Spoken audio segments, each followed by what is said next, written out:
friends, in my YouTube channel Advocate Amit Kumar Gupta. Today I am going to discuss the case of Principal Commissioner of Income Tax versus Kumar Builders Consortium. This case has been reported in 447 ITR at page number 44. The matter has been decided by Bombay High Court and the date of the judgment is 18th July 2022.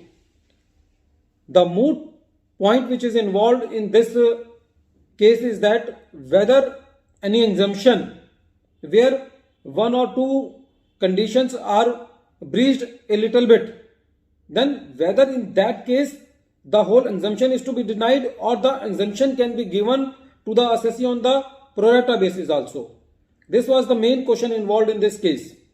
In this case, the assessee was developing housing projects. The housing projects get the exemption under section 80 IB subsection 10. Apart from other conditions, one of the important condition is that the residential units should be of 1500 square feet and not more than that. The logic is that only the middle class can go up to the 1500 square feet. Above that, the elite group purchases the flats, so they do not need exemption. So basically, to give the benefit to the poor people or the middle class people, this condition is there basically.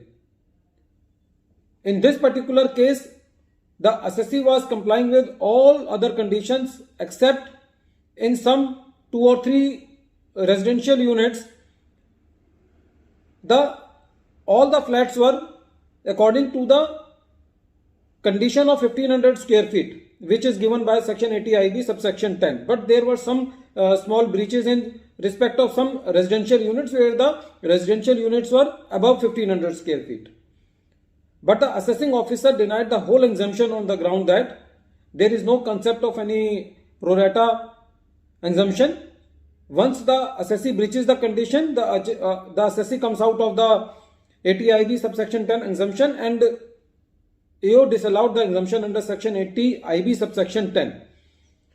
When this matter was before the IT said that section 80 IB subsection 10 was introduced just to promote the housing projects in India.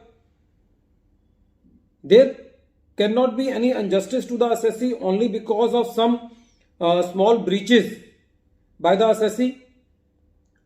Suppose if one unit fulfills all the conditions, then it should not be given the pain of not allowing the exemption just because the another unit is not following all the conditions of the section 80 IB subsection 10.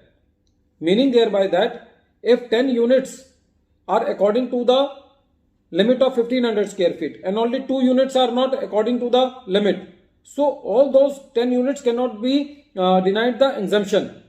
And the IT said that section 80 IB subsection 10 says that the exemption should be to the residential unit and not to the housing project. So the whole housing project cannot be denied the exemption of section 80 IB subsection 10. So if we read the section 80 IB subsection 10, then it gives the impression that it is not for the whole project, it is as per the residential units which are there into the whole project. So the little interpretation says that the benefit of the exemption should be given to the assessee according to the pro rata basis if there is some small breaches on the part of the assessee in respect of some residential units. All the exemption cannot be denied to the assessee. IT gave relief to the assessee when this matter came to the Bombay High Court. Bombay High Court upheld the order of the IT and said that it was a well-reasoned order and the assessee should get the benefit on the pro rata basis. The Bombay High Court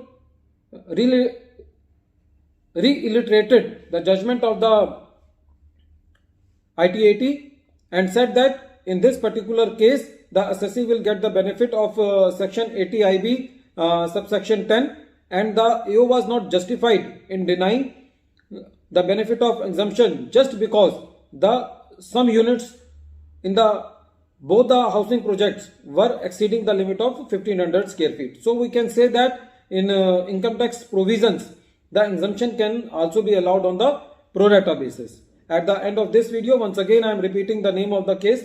The name of the case is Principal Commissioner of Income Tax versus Kumar Builders Consortium. Thank you friends.